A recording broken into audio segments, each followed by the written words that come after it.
Welcome back, and thank you all again for joining us in this slideshow of the Daf Yomi. And thank you so much for all those people that sent in some wonderful remarks and your chizuk. And if you want to send in a message or anything, or to sponsor a video, send a message to office@beisdavid, BEIS, David.com. So we're holding in Sukkah Daf Lamed Beis, and just as an introduction, the Beis Yosef in Siman Shin Yud Ches, when he discusses the halachas of bishul, of cooking on Shabbos, and he talks about the idea of not having pictures, and he says because we don't know what it looks like, we have to be machmeh. And therefore, I remember discussing this with Agoin Rabbi Shlita. I wanted to make a slideshow for Dalet Minim, and I had slideshows on haircuts and tefillin and other sorts of things, and he liked the idea very, very much. In fact, I showed him many of the slides as well. And it's a tremendous chus as well to be partnered together with the Agudas Yisrael of America, who the commissions of Daf Yomi, who have given me actually a lot of these ideas as well. I've been zeicha to give this slideshow to the Agudas Yisrael convention in Eretz Yisrael when they came and did the Yarchei Kala here, which was a tremendous chus for me to be able to do that. And I thank them for giving me these ideas and passing it on to others as well. So holding in Sukkah Daf Lamed Beis. That's what we're holding. And we're going to begin with one of the most famous and important shilas that are negeya when it comes to the lulav. And that is what the Gemara says in about a few lines down from the top of the daf.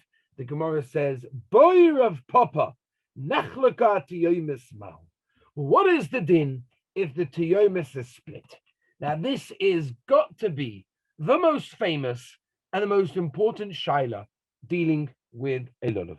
This is something that you'll find many people at the shuk, at the marketplace, who have absolutely no idea what they're looking for, but they're looking for something, and they have no idea.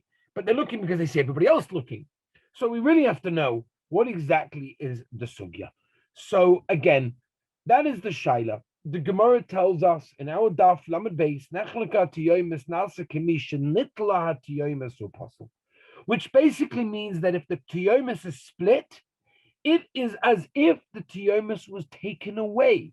And obviously that's going to be possible. Now, one of the shilas is, first of all, why is it possible? So the Gemara seems to say it was taken off, which Tosfos, in fact, this is a Tosfos earlier on in Chof Testament base, that learns that it's possible because of Hadar. The Chazanish and Arachaim Kuf Mem Heisiv Gotten Dalet, the Chayodom, the Mishabur Gotten Yud Beis, and Tofresh Mem Heisiv Gimel, Paskins like this Tosfos and holds it's a din of Hadar. The Magen Avraham Sikot and Bob learns, and he brings a Rebbe Yerucham, that the psul is lekichat tama. Lekichat tama. Now, the question is, and we're going to have to go into this, so let's just look at this again, and we mentioned this last time. What exactly are we dealing with? So many Rishonim, the Rif, the Rambam, the Ran, the Rosh, the Ravid, the Ramban, hold that as it means rov. Whenever it says split, it means rov. The majority of leaves are actually split. That means if you don't have the majority, even if one of them is, it's okay. Which basically means that it's almost impossible to find a lulav that's going to be 100% possible according to that. And that, by the way, is the psach according to most Rishonim that we just mentioned of the Shulchan Aruch and Tofresh Memesiv Gimel. So therefore, if rov of the leaves are split, that's when it's possible. If rov are not, then it's kosher. However, Rashi brings a smak, that says only the middle one. If the middle one is split, that is considered to be the tiyomis, and it's possible, and that's the Ramah. Alpidus Trumas Hadesh and Lamaisa, and the Ramah paskins that way, and that's how we Ashkenazim are noig, and therefore it's important to understand. Now, first of all, we have to know what is the tiyomis, and this is a very, very important nekuda. At the end of the day, when you go to the shuk, when you go to look for your lulav, you're going to look, and I would never suggest this, by the way, if you're not an expert, because you're going to damage the lulav and you'll have to pay for it. You'll be mazik it, you'll puzzle it. So if you don't know what you're doing, don't do it.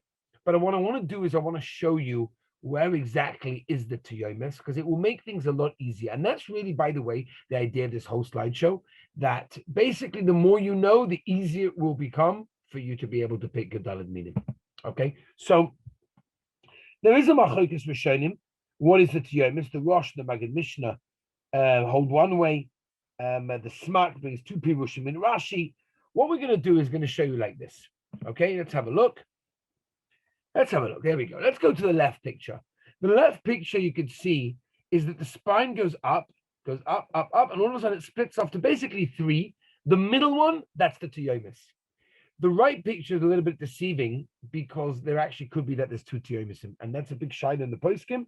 If you have two tiomisim, do you need to have both of them kosher, or is it enough for one of them? That's the shaila. Here's a real picture that I took myself. Here's the spine, right? You follow it up. You can see you've got two emerging from the side and the middle one over there, and then two emerging, and then that's the middle one. So that is considered to be the shidra. Again, don't do this at home.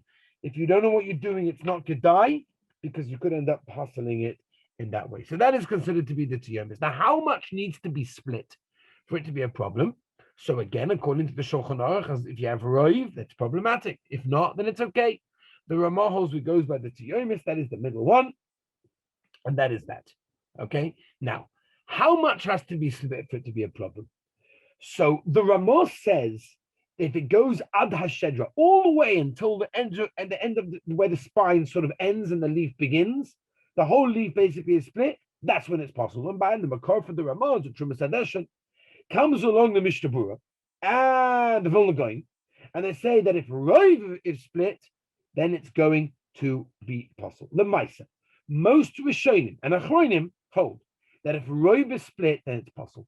As there is the psak of the Ran, the Ritva, the Magid Mishnah, the Rashba, the Marshal, and Baba Kama, the Pina Golden Baskins of Mishnah Berurah, Sukkah and Tazayin, and Sukkah and Yitras also go with this as well. The interesting, by the way, for Sfadim, so the Kafachayim, Sukkah and Chofei over here writes that even if you follow the Ramah here, because of Sofik brachos, don't make a brach on a lulav that the middle leaf is actually split. As we paskin the Kafachayim, even for people that paskin like the Ramah. So it comes out like that's what it is, right? But the Ramah does say that it's a mitzvah min muvcha to take a lulav that's not split bechalal, right? And the makor is the Ran and the Ritva. The Chalada brings this. The Balatanya and Shulchan Aruch Harav brings it as well. That if it's possible, you should be machmeh in this case. And the Graz writes that even though the halacha is not like this, but it's toiv to be machmeh. The lashon of the Ritva is a bal nefesh, should be machmeh, even a miyat, even a small amount. In other words, it should be. You should try to get a lulav that's 1,000% completely closed up. What's the reason? Why? What's the problem? As long as it's not roiv, it should be okay. That's what the Ramah paskins. So the Ramah says, because there are some that are machmeh even if a little bit, and the Mishnah Berurah Sukkah and Yotes explains that because we Ashkenazim do nanu, we shake, and when you shake something, it's going to go worse. It's going to become more and more split. That's what it is. That's what it is. So there's a machlokes based on Pshat and the Ran. How much has to be split to need a mitzvah in a mufcha? The Taz, right? Mishnah Berurah brings that you're only machmeh if it's split a tefach, right? Then you need the chumrah of mitzvah in a mufcha. The Chayei Adam holds that this sheet holds even a mashu is possible. So it should be machmeh even if a mashu is split. And the Makayim was the taina is the Ran. So it comes out like this. Let's go to a little bit of a sikkim. If all of it is split, according to the Ramah, which the Marshal, the Vilna Gaon, the Mishnah says roiv, majority over 50%, then it's possible, right? Again, which is quite hard to find. People are very machmeh. Oh, it's possible. It's possible. Hard to find such a lot of. As long as it's less than roiv, it's kosher. It's 100% kosher. No problem whatsoever. That means if you have a little bit of split, which again, as you see over here, Yeshomim, that means a tefach, that's the Taz, or the Vilna Gaon, and the Mishnah Berurah, even roiv, then it's going to be kosher. The mitzvah min muvcha, is it should be absolutely closed and it should be not split bechalal. That's what it is. Now, here's an interesting shaila. What if it's a little bit split? So can I glue it? That's the shaila. Can I glue it? Well, what's the shaila?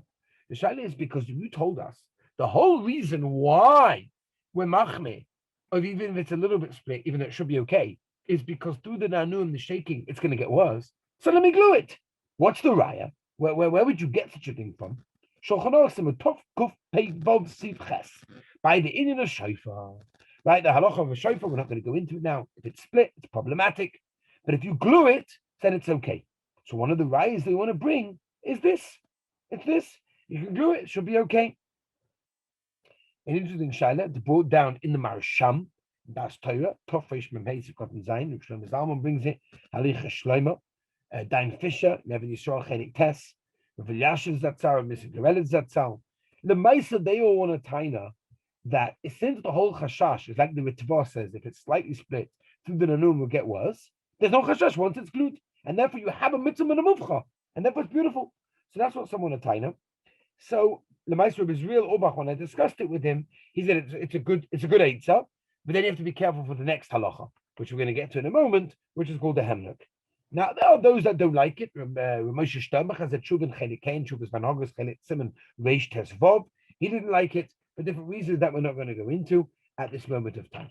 Now, let's move on to the next shaila. Very, very interesting. When I take boys to the shuk to go and, choose out the Dalit Minim, this is a very, very big one. This is something very, very important. And that is as follows. It's called a hemnuk. A hemnuk. The Gemara, it's actually in Lamed Aleph on the base. That's why I'm just doing it now in Lamed base. The talks about Nizdak is kosher, right?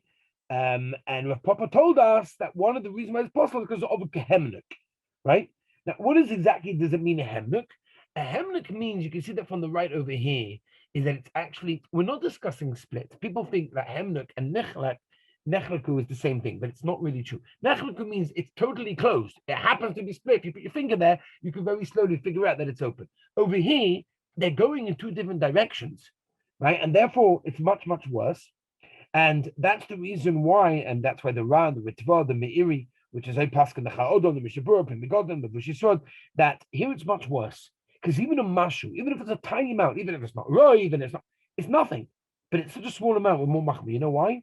Because we said this last time, that the head of the lulav is like choit moishel esrog, like the choit of the most chashuv place, the place that's seen the most, and that's why we're more machmi here than in any other place in this case. Now, what exactly is the share? So the Gemara tells us now, Daf Lamed base, that even if it's over kehemnek is possible. What does it mean? So Rashi says kli shel soifim. It's like a scissors sort of thing. It's interesting. So I tried to figure out what this was, and I'll tell you. Baruch Hashem, like I mentioned to you previously, I was over to do shimish by going with Mordechai Friedlander Zatzal, big Talmud Muvak of Rav Elyashiv, and he told me that he asked Rav Elyashiv the shaila, what is considered to be a hemnuk? What's the share of hemnuk? So he told me Rav Elyashiv put out his hand and he went like this, which means that it's going in two different directions. That's what you're looking. If you're looking for the leaf going in two different directions, that is considered to be a hemnuk.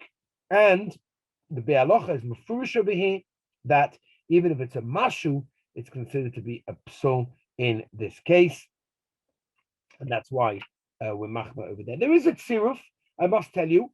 There's a shita Sarayvid, Rashi, Ramban, and Rabbi Yerucham, that it's only going on the shidra, the spine, but not on the middle leaf. And that's how the Magen Avraham, by the way, and the Shulchan Aruch Rav also holds that way.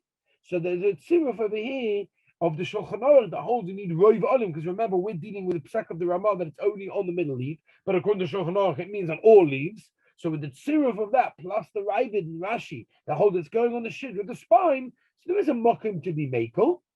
But again, with the psak of a rov, and the Magen Avraham brings down, he brings Rabbi Yerucham, that the psul actually is chasa, which is how the Balatanya and Shulchan Aruch Harav and the Mishabur Sikot and Yudain Paskins Kideiga brings a tosus that says the Inyan is because of Hoda.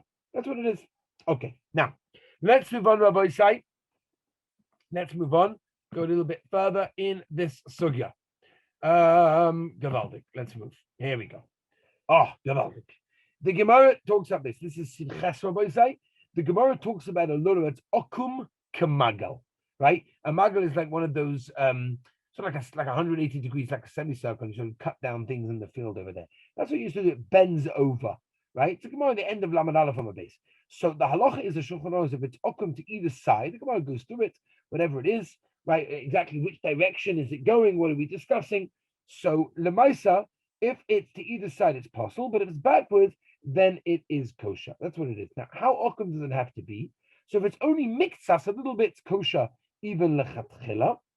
Mahadrin min mahadrin lechatchila. It's a hiddur for had a little that's 100% straight, which I'll show you a picture in a moment. But I want to show you over here something very interesting. And that is what we call kofuf. Kofuf, the Gemara discusses Lamed Aleph on the base. Kofuf is possible. And Rashi explains it's like an old man that's sort of like bent down. That's what it is. So there's a machlokes rishonim, is it going on the shedra, is it going on the leaves, whatever it is. The Rosh says it's going on the shedra, the Ran and the Ritva say it's going on the leaves, and the Shulchan Aruch Paskins, which is better than the Rosh, also that if the psul is only if the shedra itself, the spine is also bent over, but if the leaves are a little bit bent over, there's no problem whatsoever. That's okay, even though there are some rishonim who are machmir in this case over here. However, it's interesting that what I'm showing you over here is not exactly what the Gemara is talking about, but it's something that the Stipler, Buldan Orchas Rabbeinu Chele Beis, Amud Reish Lamed Aleph, that he actually took 2 lulavim every year, one with the straight tiomis and one with it slightly going over to the right, like you can see over here. In fact, many people look for a lulav like the one on the right, and there's a few reasons for it. Reason number one is you don't have to worry about nektam roshay, which is what we discussed last time, which means it's not cut off because you can clearly see that it's 100% shalim.